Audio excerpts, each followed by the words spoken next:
Now for the fun stuff. Let's go ahead and put this rear fender on the Vulcan 1500.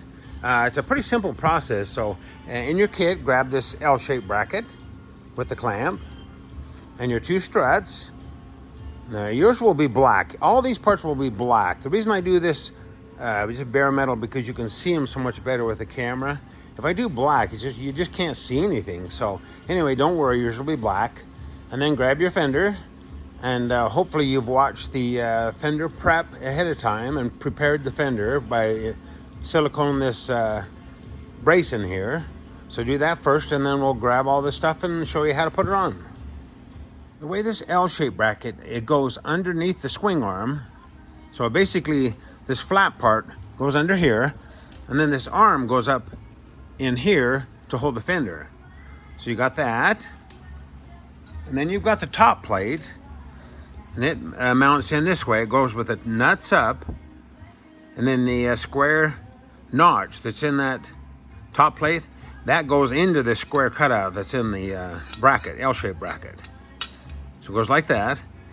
And then on the washer situation on the nuts and bolts, you got a 5/16 in the back and a 1/4 in the front. So the front's a little bit smaller. So on the bolts, you mount them in this way. So you got the lock washer here, and then the flat washer there. So hex head, lock washer, washer. I've got a light shining down on the cross member of the swing arm down there to show you how this bracket goes. So basically it slides in like this with that square cutout toward the front, to the tire. It goes toward the tire. It goes on this side down here, and we'll slide it in there. And you should be able to see it there. And then for now, I've disconnected that. I just pulled that brake hose out of that bracket down there, just so I can see it better. And then once you get finished, you can hook it back in there. Now let's go ahead and put some blue Loctite on the ends of these bolts. Just put some on the threads there. Because once we get this bracket installed, I don't think you'll ever have to take it out. And this is just a guarantee, even though it's got lock washer, this is just a guarantee that these won't vibrate and come out. So put some Loctite on the threads on both of them, and then we'll put this bracket on the bike. Now this next part's kind of a pain because you do have to lay on your side to get underneath the bike, but it's not too bad. I'm 73 years old and I just did it. I've done it a bunch of times, and it's not too bad. Okay, so this is the bracket. I've installed it. You can see this is the part that sticks up of that L bracket. And then if you notice, when you lay on the ground, you have to kind of put your hand through this area right here to hold the bracket. It's kind of tight, but like I say, you can do it. It's not too bad. Then I'm going to show you the bottom side here and show you how to put that bracket in there. Okay, this is the underside.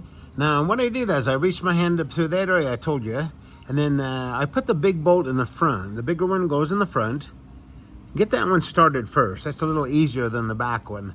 And then once you get that front one in, then the back one toward the tire, you can thread that in there. You can shine a light up through there and see what's going on too. That really helps. And then what I want you to do, I want you just to snug these up a little bit and then back them off so that this bracket moves. You want this bracket to be able to move back and forth. And then when you tighten them, you'll see this gap right here. Make sure that gap is about the same. You don't want one way tight, one loose, or it'll be crooked in there. So leave them loose.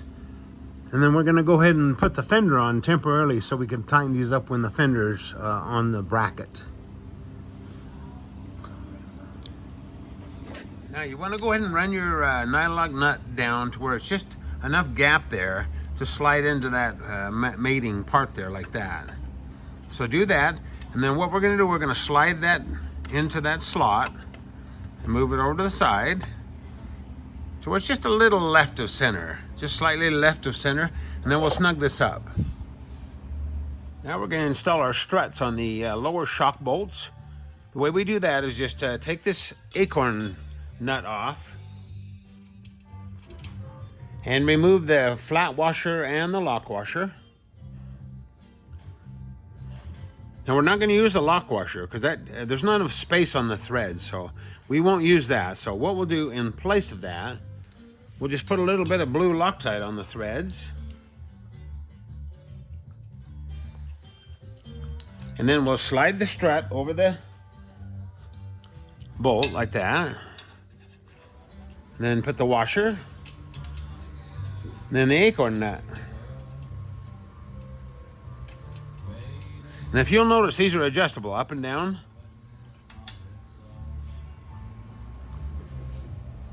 So go ahead and snug those up just a little bit. Leave them loose for now. Just snug it up and then do both sides, and then we'll show you how to connect the top. Now grab your Phillips screws, the one that have the rubber washers on the bottom. And what we're doing, this is really important on this one. Be sure and put Loctite on this one. This one's really important because these will have a tendency to vibrate loose if they don't have Loctite on them. And go ahead and insert them in the strut just like that.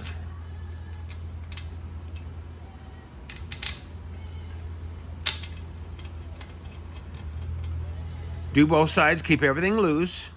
We'll show you how to tighten it up.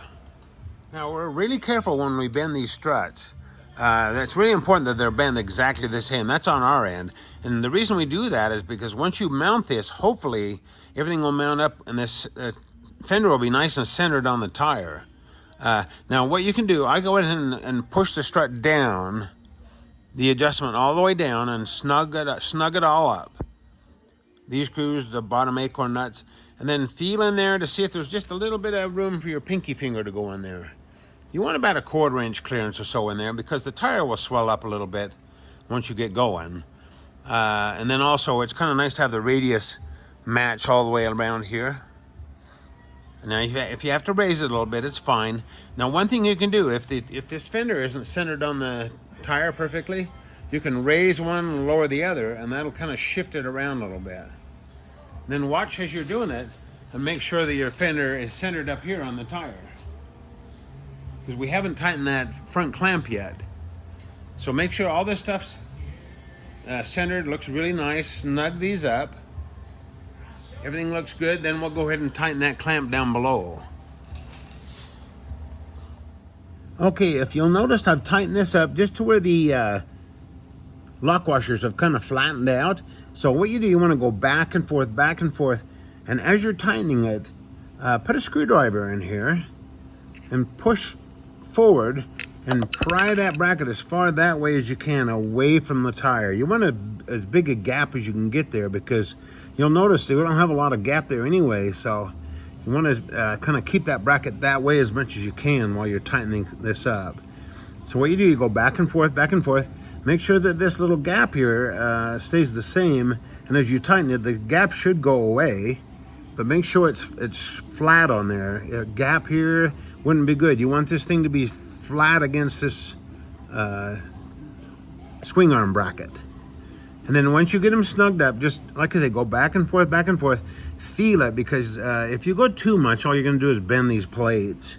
So you can snug them up. I mean, you can torque them down a little bit, but don't get too carried away, because once you get this snugged up, it's not going anywhere. So that looks really good. Everything's nice and tight. Decent gap here. We'll go ahead and check the top side, and then I think we're about finished. Okay, everything's about finished. Oh, I noticed, you probably noticed too, that Band-Aid on my hand. I'm an old guy, and my skin's so thin, it just cuts real easily. And then also, COVID hit our shop. So we're kind of all working through COVID. I haven't even been sick at all from it, so that's good. So anyway, okay, so let's go ahead and tighten all these up. Make sure you got Loctite on these. Tighten those acorn nuts up. Make sure everything's adjusted properly. Don't forget to snug that bolt up front there a little bit. And there you have it. It's a nice solid setup. I mean, boy, that's a nice solid fender once you get it mounted. And then the one nice thing is, if you ever have to take this fender off to change a tire or something, you just loosen these screws a little bit here. Take the acorn nuts out and loosen that one, slide it out, and then the fender comes right out. So it's really easy to get it off if you ever have to take it off. There you have it. Let's go into the seat.